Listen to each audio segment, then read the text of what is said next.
নমস্কার, আসসালামু আলাইকুম। আপনারা যারা মাদ্রাসা সার্ভিস কমিশনের মাধ্যমে মাদ্রাসাতে শিক্ষক বা শিক্ষিকা হতে চান বা নন টিচিং স্টাফ হতে চান, group D, group C, librarian, peon, work এডুকেশনের টিচার বা ফিজিক্যাল এডুকেশনের টিচার, প্রত্যেকের কিন্তু পরীক্ষাতে প্রিলিমিনারি হোক বা মেন পরীক্ষা হোক বা ইন্টারভিউতে প্রতিটা জায়গায় ইসলামিক স্টাডিজ অ্যান্ড কালচার এই নলেজটা লাগবে। এই বিষয়ে ঘাবড়াবার কোনো কারণ নেই। বিশেষ করে যারা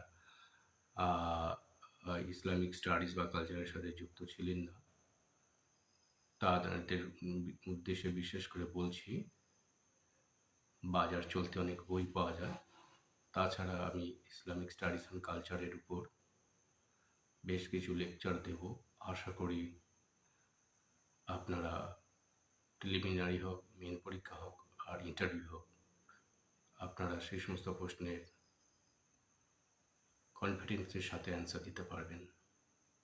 আপনাদেরকে বলে রাখি, ইতিমধ্যে আমি মাদ্রাসা সার্ভিস কমিশনে যারা হেড মিস্ট্রেস বা হেডমাস্টার হয়েছে তাদেরকে অনেককে পড়িয়েছিলাম।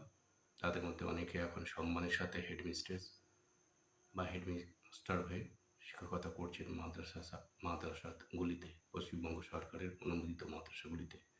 তো সুতরাং আমি যে ইসলামিক স্টাডিজ অ্যান্ড কালচার পড়াবো, আপনারা যদি গুরুত্ব সহকারে এগুলো শোনেন এবং ভিডিওটি বারবার যদি দেখেন, আপনাদের কাছে কিন্তু একটা জলের মতো পরিষ্কার হয়ে যাবে। সর্বপ্রথম, ইসলামিক স্টাডিজ অ্যান্ড কালচারের মাদ্রাসা সার্ভিস কমিশনের কোনো সিলেবাস নেই। এইবার প্রশ্নটা হলো, তাহলে কি বই আপনারা পড়বেন? বাজার চলতে অনেক বই আছে। সেই বইগুলো পড়লে কোনোটা অনেক ডিপলি লেখা, কোনোটা খুবই সংক্ষেপে লেখা, কিন্তু আসল বই কোনোভাবে গাইড করা নেই কোনো পুস্তকে। আমি যে বইগুলো দেখে আপনাদেরকে আলোচনা করব, বাজার চলতি বইও আমার কাছে আছে এবং বিশেষ বিশেষ কিছু বই আছে যেখান থেকে মাদ্রাসা সার্ভিস কমিশন আগামী দিনের প্রশ্নগুলো করেছিল। সেই সব বই কিছু আমার কালেকশানে আছে, কারণ আমি যে ওই বইগুলো থেকে যখন পড়েছিলাম, হেডমাস্টার বা হেডমিস্ট্রেস হতে এসেছিল, সেই বইগুলো থেকে প্রশ্নগুলো এসেছিল বা সেই প্রশ্নের উত্তরগুলো ওই বইগুলোতে ছিল। তো সুতরাং আপনারা যারা ইসলামিক স্টাডিজ অ্যান্ড কালচার নিয়ে ভয় পাচ্ছেন, একদম ভয় পাবেন না। মাথা থেকে একেবারে সরিয়ে দিন। এটা একটা ধরুন ইতিহাস, আর কিচ্ছু না, জাস্ট একটা ইতিহাস। এবং সেটা খুবই সংক্ষেপে আপনাদেরকে টোটাল হয়তো আমি 10টা লেকচার দেবো। প্রতিটা লেকচার হয়তো আধ ঘন্টা।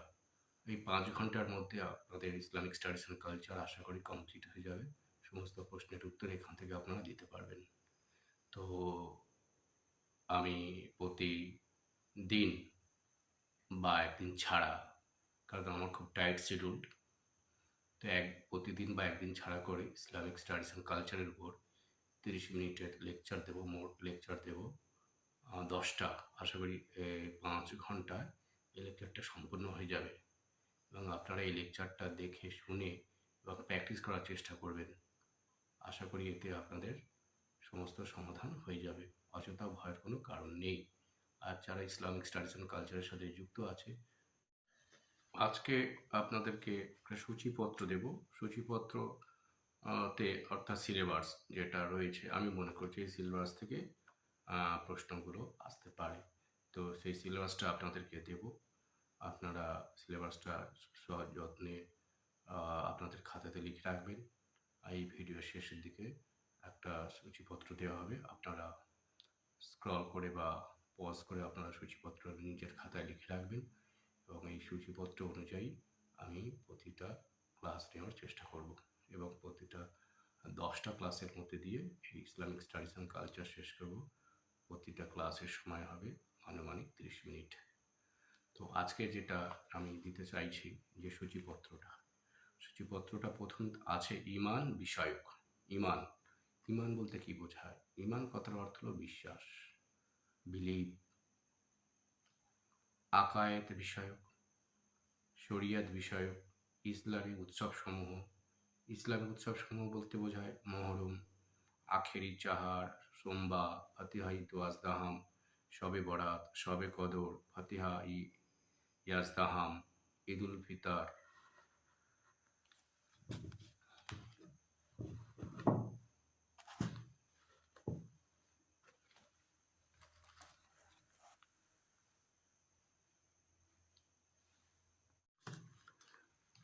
ইসলামী উৎসবসমূহ মহরম, আখেরি চাহার, সোমবা, ফাতিহা ই ওয়াজদাহাম, শবে বরাত, শবে কদর, ফতেহা ই ইয়াজদাহাম, ঈদুল ফিতর, ঈদ উজ জোহা, শবে মেরাজ। এছাড়া থাকছে ইসলামের ইতিহাসের পাতা থেকে কবি, কবিতা এবং কাব্য, প্রাক ইসলামী যুগ, উমাইয়া যুগ, আব্বাসী যুগ, আল্লাহ তাআলা, কোরআন মাজিদ, নবী ও রাসূল, আল হাদিস, যুগে যুগে রসুলগণ, যে রসুলগণ এসেছিলেন, হযরত আদম আলাইহিসসালাম, হযরত নূহ আলাইহিসসালাম, হযরত ইদ্রিস আলাইহিসসালাম, হযরত হুদ আলাইহিসসালাম, হযরত সালিহা আলাইহিসসালাম, হযরত ইব্রাহিম আলাইহিসসালাম, হযরত মুসা আলাইহিসসালাম, হযরত দাউদ আলাইহিসসালাম, হযরত সুলাইমান আলাইহিসসালাম, হযরত ঈসা আলাইহিসসালাম, হযরত সুলাইমান আলাইহিসসালাম, হযরত ঈসা আলাইহিসসালাম, হযরত মুহাম্মদ মুস্তাফা সাল্লাল্লাহু আলাইহি ওয়াসাল্লাম।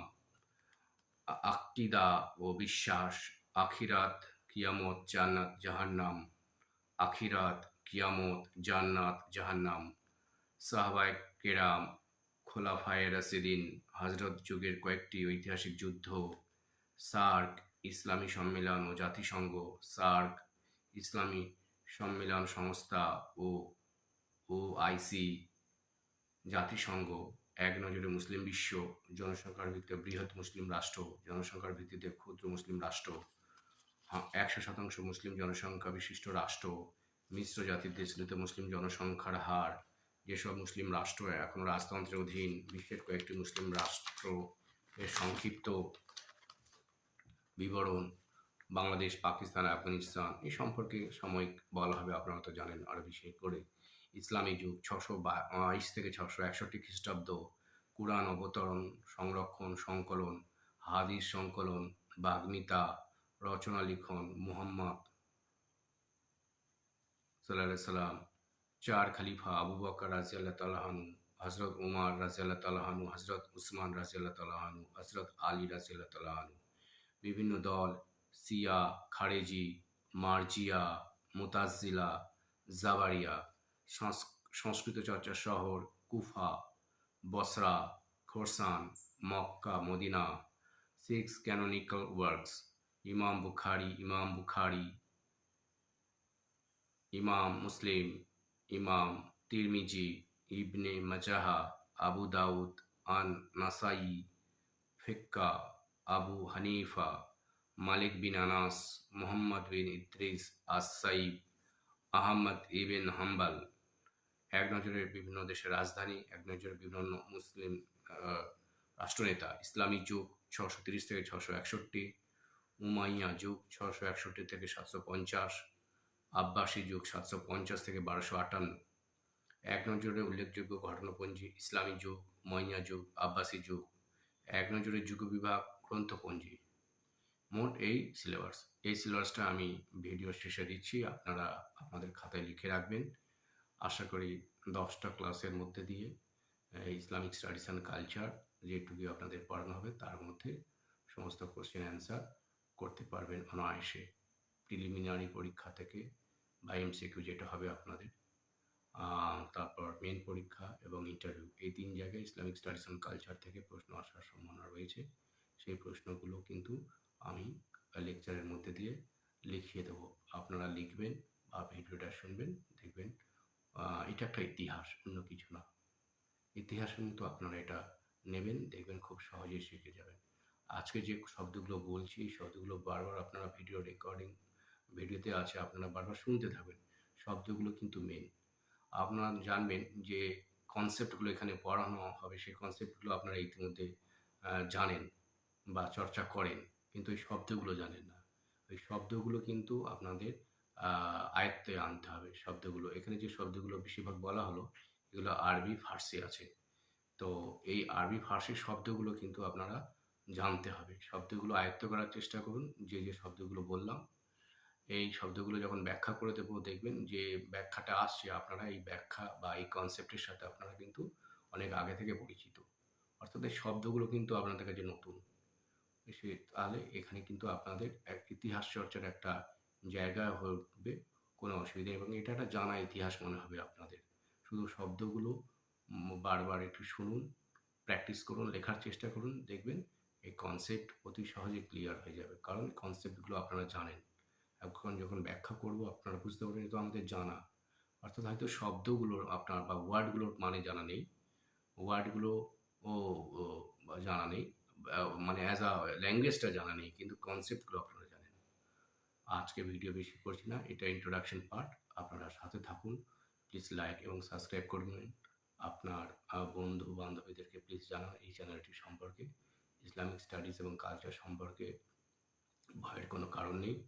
আপনারা অতি সহজে আমার এই চ্যানেলের মারফত যে তথ্যগুলো আপনারা পাবেন এই 10টা লেকচারের মধ্যে দিয়ে, সেই তথ্য দিয়ে অনায়াসে আপনারা ইসলামিক স্টাডিজ এবং কালচারের যে কোনো প্রশ্ন, প্রিলিমিনারি পরীক্ষা হোক, মেইন পরীক্ষা হোক, ইন্টারভিউতে কনফিডেন্সের সাথে অ্যান্সার করতে পারবেন। ধন্যবাদ। আসসালামু আলাইকুম।